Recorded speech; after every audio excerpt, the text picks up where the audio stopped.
Hey, it is Friday, which means it's a People Like You podcast. My name is Emmanuel Osiseri, your online personal trainer and wellness coach. And today I met with a very special guest, Mr. Jeff Thompson. Now, me and Jeff have been friends for a while, and I really want to bring him on because he's somebody that has come a long way along his wellness journey. He even showed me pictures right now of his before and after shots. And so, without further ado, go ahead, Jeff. Tell us a little bit about yourself and where you're at.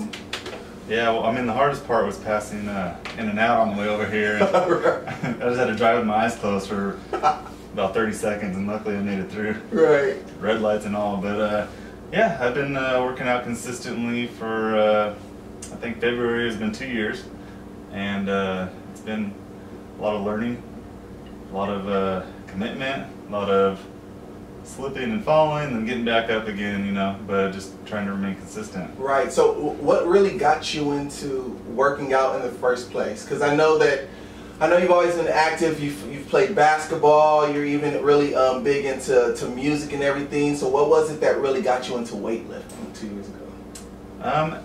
Yeah, so throughout high school and a little after high school, I played basketball and I was always pretty fit. And then I kind of got more into music, which is a lot less active, and apparently you can't eat the same way if you're not as active. So I gained a little weight, you know, had a friend invite me to the gym with a little bit of heartbreak. Nothing gets you in shape with right.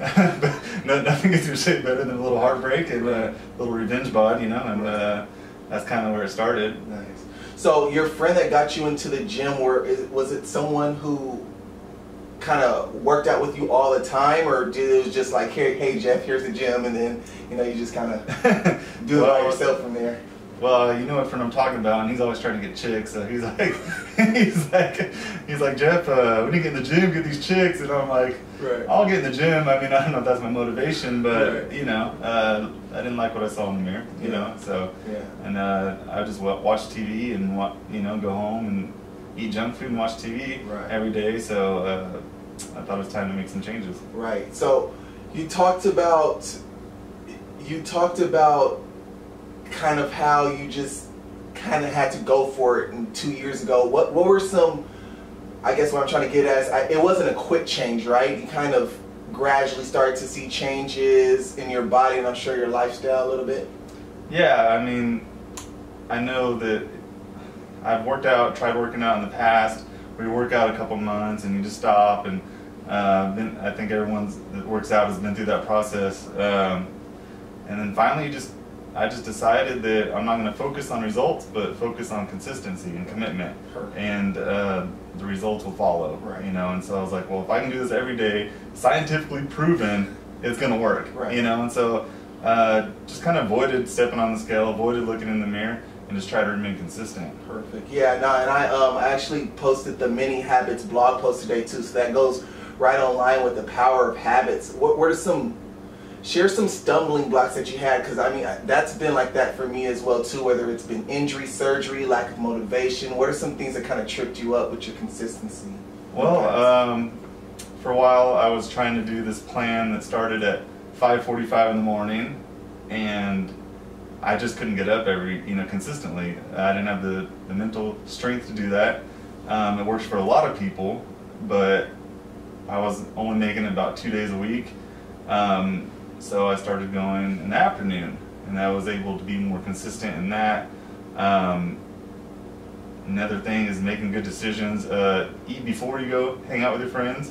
Pack your lunch to work. Just things like that, just little things that will keep you from going over your calories, or just social eating is so big, especially in our city, you know, and you could just, next thing you know, you just down 1,500 calories, right. you know, and you're just like, oh man, I'm like 1,000 over my goal. Yeah, so it happens quick. Yeah. What are some, you talked about social eating, what are some of the changes that you've made in order to kind of been able to, because I'm not the type that's like, you know, I'm going to seclude myself from all my friends and I have to eat before I hang with friends. Like I like to eat with my friends, I like to hang with my friends as well too. How did you find that balance between, you know, being able to still keep your social life and still, you know, maintaining your calories or work towards your goal? Well, a lot of times, if I know that I'll be hanging out with friends a certain night, like a Friday night, I'll kind of do a little bit of intermittent fasting that day. Right. I'll skip a breakfast or a very light breakfast and keep my calories down for lunch, about 600 or 700 calories with a sufficient amount of protein, and that gives me about 1,000 to 1,200 calories, you know, to play with, you know, and also just suggesting places with healthier options, you know. A lot of people will go to like pizza or something, you know, and I'm like, hey, what about, you know? Nah, you actually done that before. Yeah. I'm actually like the guy, because I mean, I eat pretty restricted, not restricted. I eat pretty routine Monday through Thursday when I'm at work, and then on the Friday I feel like that gives me the privilege, you know, kind of binge out and everything. But I can actually recall at least one time where you're just like, let's try Subway. Yeah, I mean, Subway's, you know, it's a lesser of two evils, you know, and so, you know, just places with healthier options, you know, somewhere I can get grilled chicken instead of, you know, a greasy burger or fried, you know, chicken strips, you know, and just limiting my French fries, you know, like I'm not gonna eat the whole. You don't have to eat the whole bag, you know. Yeah, you don't have to. And then also just drinking iced tea instead of soda. With, you know, I drink sweet and low, which is, I mean, I guess may or may not cause cancer. I can't confirm or deny that. I don't have cancer, you know, but it's not like an everyday thing or habit of mine, you know, or, you know, just soda and sugary drinks are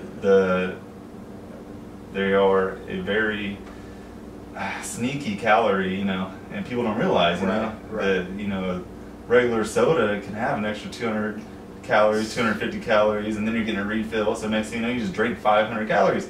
And that's for me, that's a quarter of my calories a day on 2 sodas, you know. And so just eliminating those habits. You know what, dude, to touch on that, that's actually like one of my weight loss hacks as well, too. Not drinking my calories. So I drink a ton of water, maybe like Gatorade's packed with sugar as well, sports drinks and stuff like that, but I drink a ton of water because I figure if I can save calories from, you know, my liquids when I'm drinking and everything, then that kind of gives me a little bit more leeway with what I'm eating. Yeah, I just recently bought some Propel, you know. I know the artificial sweetener thing, but you know, and they also have these little flavor packs, you know. I know water can get old, so just kind of eliminating that, you know. I'll have, you know, I'll even make to the point where I'll make my protein shakes with almond milk instead of whole milk, which, you know, you're saving 100 calories right there, you know. So it sounds like, even from like what you're saying right now, like you've had like a trial and error sort of thing without your 2-year journeys, and same for me as well too. I've had to try. I mean, I've tried all different types of diets and stuff, and then I finally found what worked for me. So how much of your regular workout routine, because I know you said you have a routine right now, how much of it is just catering to your regular work schedule? Because I know you work crazy hours and stuff. Yeah, you know, we've been really busy at work, so I'm trying to squeeze in workouts, you know, my goal is 5 days a week, you know, but, you know, sometimes only 3 days a week. But I mean, the main thing is my diet, you know, just staying under the calories. If I'm not going to work out, I try to even eat a couple hundred calories less, you know. And yeah, like you said, it's been a learning process. I was either eating not enough calories, you know, where you're like 1,200 calories, or I'm eating too much calories, and I'm like, am I bulking? Am I shredding? You know, and it's just kind of going, you know, trying to lead myself, which wasn't a very consistent kind of style, but, you know. The trial and error portion of it is huge. Like, what would you say is your biggest motivation for to keep going? Because 2 years is a long time to stay with anything, if you think about it. That's a good question. I think I'm kind of poker. There's a term called pot committed, you know, and so you put in so much money or so much chips inside the pot, it's like you almost just pay to stay in just to see what happens, you know. And so it's already been 2 years now, you know, and so like if I quit now, then I wasted 2 years, you know, hour a day or hour and a half a day of my life, you know, and it's like I'm already committed. Like, am I really going to throw that away because the taste of food, you know, like we sacrifice our long-term goals for short-time pleasures, you know, and so it's like, am I just, you know, is it worth wasting these 2 years for you know, cheeseburger and pizza, you know? Right. And then, you know, and obviously just being healthier. I'm 30 now, and just trying to make wiser decisions. You He's know. single, by the way, ladies. Yeah, trying to get married. Right. You know, not gonna lie, that's part of it. For sure, for sure. I guess, you know, but I mainly do it for myself. Yeah. You know, and just I want to be confident. If I don't take my shirt off very often, but if I have to, I don't want to be shy about it. Yeah. You know, or. But you know, no, it's a great feeling as well. What are some other areas that you feel that having a consistent workout routine? What are some areas that you feel that it's had a positive impact on? So, like I said, you play guitar, you have a whole bunch of other interests. Mm-hmm. Have you really seen like maybe more confidence, feeling better, more energy? What are some benefits that you've seen in other areas? Well, I could say for one that. When you don't have any goals, it can kind of lead to depression, you know. And so, like I said, I was working. I'd get off work, and my main decision was, what am I going to eat, right. You know? And it didn't matter how many calories or how many carbs or what it was, and then what movie am I going to watch, right. You know? And it's just kind of a slippery slope, you know. And then once I started working out, it's given me more motivation and more something to look forward to. You know, I think we all need something to look forward to right. Every day. Sure. And there's days that I don't want to go. Like Mondays, like I did not want to go today. Yeah, you know, right. But it's like, what am I going to do? Sit home and watch The Office? I don't know. You know, it's like what are you going to do? You know, and after you're done, it's like, yeah, I freaking did it. You know, right. I accomplished it. Right. You know, even if you don't work out as hard as you should have, at least you got up and did it. You know, yeah. And so I could say it's affected. You know, just my mood overall. It's affected just couch time, you know, just stuff like that. It's just wasting your life. We have such a short period of time to live here, and do we really want to? I don't really want to waste it watching reruns of TV shows. There's only so much TV shows that I like that I can watch, you know, and obviously, like we said earlier, I play music, but so now basically my life is just work, gym, and music. You know? Yeah, you know what, and on that point too, for me, like working out consistently has even made me think like long term down the line. Like I want to be able to pick up my grandkids without straining my back or stuff like that. You know, me and Clarissa, we love to hike and stuff, so I always want to be able to do that for as long as I can. So that really keeps me, you know, humble and going. And yeah. I was at a bachelor party like a year or so ago, and we're like, oh, we're all going to go on a hike in this canyon where we live, and so there was about 5 of us, and then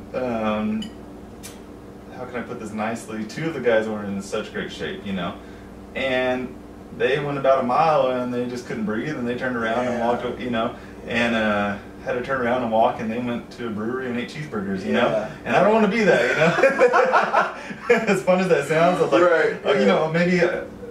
It's like, okay, that'll be a reward if I do this. Yeah, it was like a 3 or 4 mile hike. It was like mostly uphill, you know, and I want to be able to do that stuff, you know, because it was definitely, the site was definitely worth the hike, you know, and just, you know, I want to be able to play, you know, basketball with, I don't have kids now, but even my nephew, he plays basketball.